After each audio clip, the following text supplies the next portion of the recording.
विश्वा, इतकी वर्ष कलेची साधना केल्यामुळे ईश्वरानं मला माणसं ओळखण्याचं वरदान दिलंय. तुम्ही ज्या पद्धतीने जयंत कानिटकरांचं वर्णन केलं त्याची थोडी धग मी पण सोसली. बघा, आज तर मी तुम्हाला वाचवलंय, पण भविष्यात तुम्हाला कोणी वाचवू शकेल याची काय खात्री? माझं ऐका, तुम्ही पोलिसांकडे तक्रार द्या. या अशा माणसाला ना शिक्षा व्हायलाच हवी. असो, जयंत आता गेलाय, सो तुम्ही सेफ आहात. तनू उर्फ जान्हवी, उद्यापासून ठरलेल्या वेळी भेटूयात. पंडितजी, सॉरी म्हणजे, पण तुमचं घर आता जयंतसाठी एक संशयाचं ठिकाण झालंय. त्याची नजर इतक्यात इथून हटेल असं वाटत नाही मला. मी खरं तर इथे मन मोकळेपणाने गाणं गायला आले होते, पण आता माझ्या मनात आजच्या घटनेची धाकधूक सतत राहणार. मनात भीती असताना तुम्ही शिकवत असलेल्या गोष्टी आत्मसात करायला मी 100% नाही देऊ शकणार पंडितजी.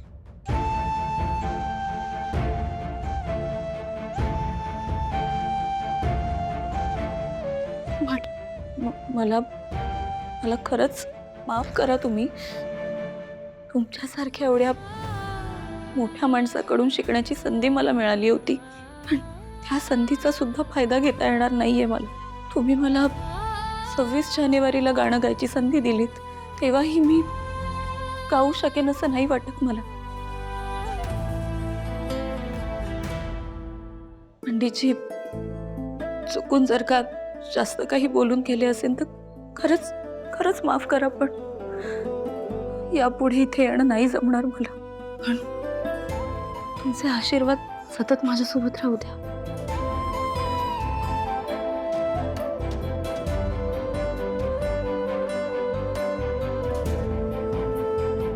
थांबा, या मुलीमध्ये प्रचंड टॅलेंट आहे.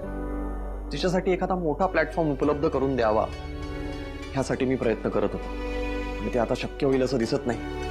पण तुम्ही आता तिच्यासाठी काहीतरी करा. तिचं गाणं नेहमी तिला सोबत करेल याची काळजी घ्या. हो पंडितजी, येतो.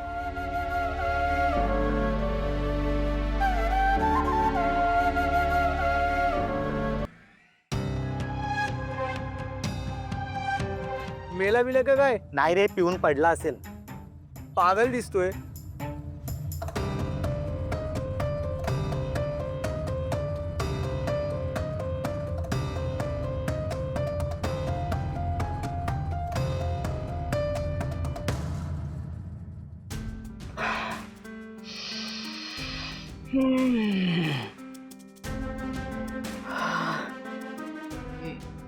जयंत, हे काय अवस्था झाली आहे तुझी?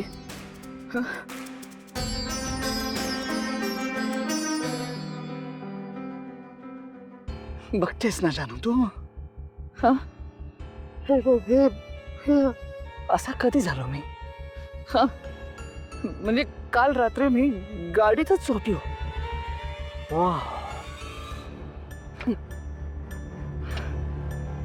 जयंत कानिटकर,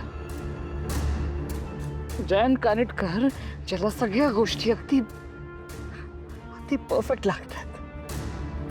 तो काल वेड्यासारखा रस्त्यात गाडी लावून झोपला काय, आणि ज्याने दारूला कधी स्पर्श देखील केला नाही त्याला लोक अशी वेडा दारुडा म्हणतात. हा,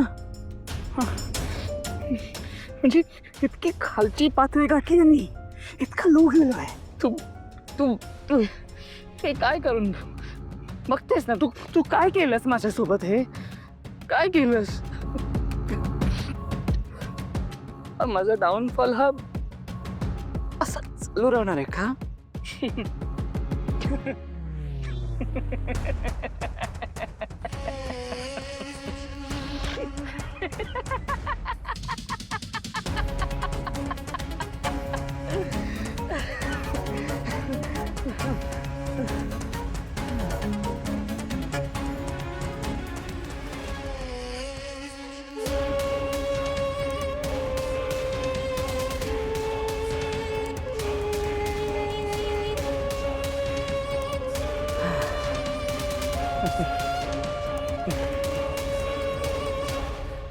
मी पहावे तू दिसा है भारणे या मनाचे पिटेला अंतरीची अंतरी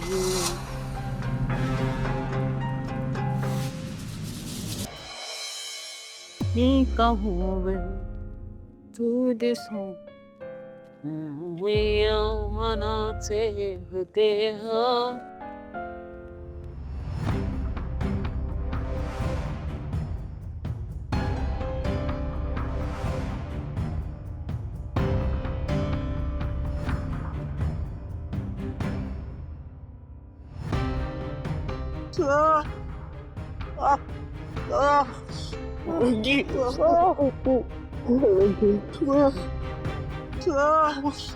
ठीक आहे मी बरा थोडं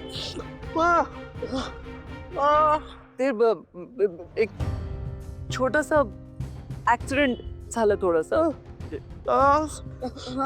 नाही बाकी कुठेच काय नाही मुके नको नको डॉक्टरांकडे आता नको नको तेवढं काय कुठंच लागलंय वेळ मिळेल तसा मी जाईन नंतर ऍक्च्युली हे हाताचं असं काही झालंय त्यामुळे माझी पुढचे काही दिवस तर खूपच अवघड जाणार आहेत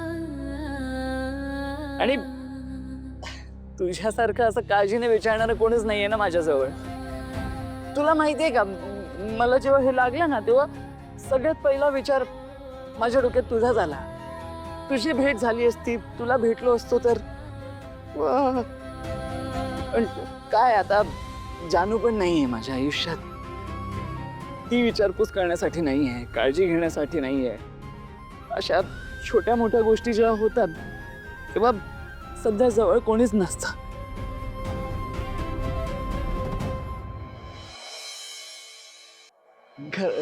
खरं सांगायचं तर आता हाताला लागल्यामुळे मी जेवू कसा तेच मला कळत नाहीये म्हणजे थोडस आता डिफिकल्ट होईल म्हणजे तू एकटा असतास ना तू एकटा असतास तर मी म्हटलं असतं की चल माझ्यासोबत मला घरी ना थोडी आधार पण मिळाला असता पण आय कॅन अंडरस्टँड मला काय माहिती आता आरती पण आहे ना आरती आता ती आल्यापासून आता ते कसं काय शक्य आहे ना तुझ्या एकट्याला असं बाहेर कुठे